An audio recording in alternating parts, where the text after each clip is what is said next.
Selamat pagi Bapak dan Ibu, para devosan kerahiman ilahi. Bacaan hari ini dari buku harian Santa Faustina, nomor 97 sampai dengan 99. Imam terhuyung-huyung di bawah himpitan, pergulatan semakin mengganas.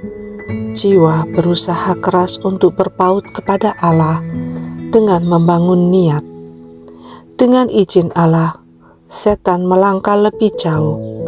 Harapan dan cintanya pun mulai diuji. Godaan-godaan ini sungguh mengerikan diam-diam. Katakan demikian.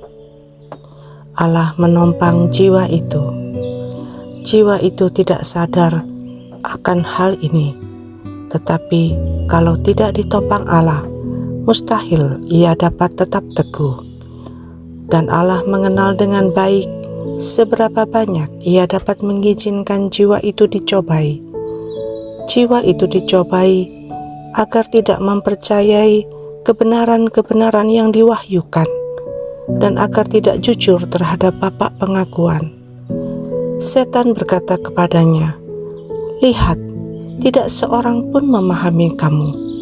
Mengapa kamu berbicara mengenai semua ini?" Kata-kata yang mengerikan menggelegar di telinganya, dan jiwa itu merasa bahwa ia sedang mengucapkan kata-kata itu melawan Allah. Ia melihat apa yang tidak ingin ia lihat. Ia mendengar apa yang tidak ingin ia dengar. Dan sungguh mengerikan bahwa pada saat seperti ini ia tidak memiliki seorang bapak pengakuan yang berpengalaman. Sendirian jiwa itu menanggung seluruh bebannya. Tetapi orang harus melakukan segala daya upaya untuk menemukan, kalau mungkin, seorang bapak pengakuan yang sungguh paham karena jiwa itu dapat binasa, tertindih beban, dan berada di tebing jurang. Semua cobaan ini berat dan sulit. Allah tidak mengirimnya kepada suatu jiwa yang belum pernah merasakan kemesraan dengannya dan yang belum pernah mengecap kesukaan-kesukaan ilahi. Di samping itu, dalam hal ini Allah memiliki rencananya sendiri yang tidak dapat kita pahami. Seringkali dengan cara ini Allah mempersiapkan suatu jiwa untuk rencana-rencana dan karya-karya besarnya yang masih akan datang. Ia ingin mengujinya seperti emas murni diuji dengan api. Tetapi ini belumlah akhir dari pencobaan. Masih ada cobaan yang paling berat ketika jiwa merasa sama sekali ditinggalkan Allah. Cobaan paling berat, sama sekali ditinggalkan keputusasaan. Ketika jiwa keluar dari cobaan-cobaan sebagai pemenang, meskipun tersandung di sana-sini, ia terus berjuang dengan gigih, sambil dengan rendah hati berseru kepada Allah, "Selamatkanlah aku, sebab aku binasa." Maka ia masih akan mampu berjuang terus. Tetapi pada tahap ini, jiwa tenggelam dalam malam yang mengerikan. Yang ia lihat dalam dirinya hanya dosa. Ia merasa ketakutan. Ia melihat dirinya sama sekali ditinggalkan oleh Allah. Ia merasa dirinya menjadi sasaran kebencian Allah. Tinggal satu langkah lagi, ia akan menjadi putus asa. Jiwa itu berusaha sebaik-baiknya untuk membela diri. Ia berusaha membangkitkan kepercayaan dirinya. Tetapi semakin ia berdoa, semakin ia merasa tersiksa. Seolah-olah doa ini semakin membangkitkan murka Allah. Jiwa itu mendapati dirinya ditempatkan di puncak suatu gunung yang tinggi, persis di pinggir suatu jurang. Jiwa itu sangat tertarik pada Allah, tetapi ia merasa ditolak. Semua penderitaan dan siksaan lainnya di dunia bukanlah apa-apa dibandingkan dengan kengerian yang mencekam jiwa itu, yakni ditolak oleh Allah. Tak seorang pun dapat memberikan kelegaan kepadanya. Ia mendapati dirinya sungguh-sungguh sebatang kara. Tidak ada seorang pun yang membelanya.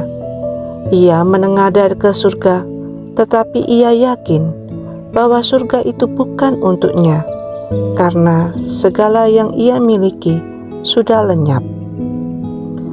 Ia tenggelam, makin lama makin dalam, dari kegelapan ke dalam kegelapan, dan ia merasa bahwa ia telah selama-lamanya kehilangan Allah, yaitu Allah yang biasa ia cintai dengan begitu mesra. Pikiran ini merupakan suatu siksaan yang tidak dapat dilukiskan, tetapi jiwa itu tidak menyerah, dan ia berusaha mengarahkan pandangannya ke surga, tetapi sia-sia. Dan ini membuat siksaan semakin pedih.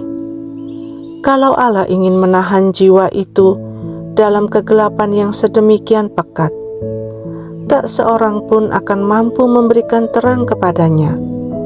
Ia merasa ditolak oleh Allah dengan cara yang keras dan mengerikan. Dari dalam hatinya meluncur keluh kesah yang memilukan, sehingga tak seorang imam pun akan memahaminya, kecuali kalau ia sendiri sudah pernah mengalami cobaan-cobaan seperti ini. Di tengah-tengah siksaan ini, setan menambah penderitaan jiwa itu dengan mengolok-ngoloknya. Apakah engkau akan bertahan dalam kesetiaanmu? Inilah ganjaranmu, engkau ada dalam kekuasaan kami. Tetapi setan hanya memiliki kekuasaan atas jiwa itu sebatas Allah mengizinkannya.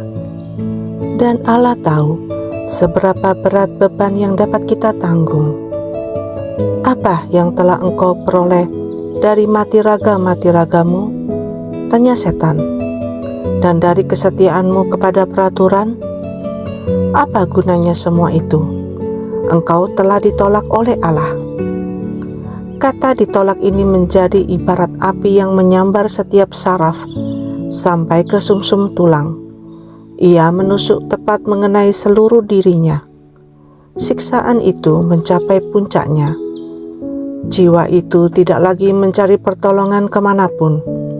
Ia menjadi kecut dan tidak mampu melihat apa-apa lagi. Seolah-olah ia telah menyerah, menerima siksaan karena ditinggalkan Allah. Inilah saat yang tidak dapat aku lukiskan dengan kata-kata. Inilah sakratul maut jiwa. Ketika untuk pertama kalinya saat siksaan itu mendekat, aku direnggut darinya oleh kuasa ketaatan suci. Karena cemas akan penampilanku, suster pimpinan para novis menyuruhku pergi mengaku dosa. Tetapi Bapak pengakuan tidak memahamiku, dan aku sama sekali tidak mengalami kelegaan.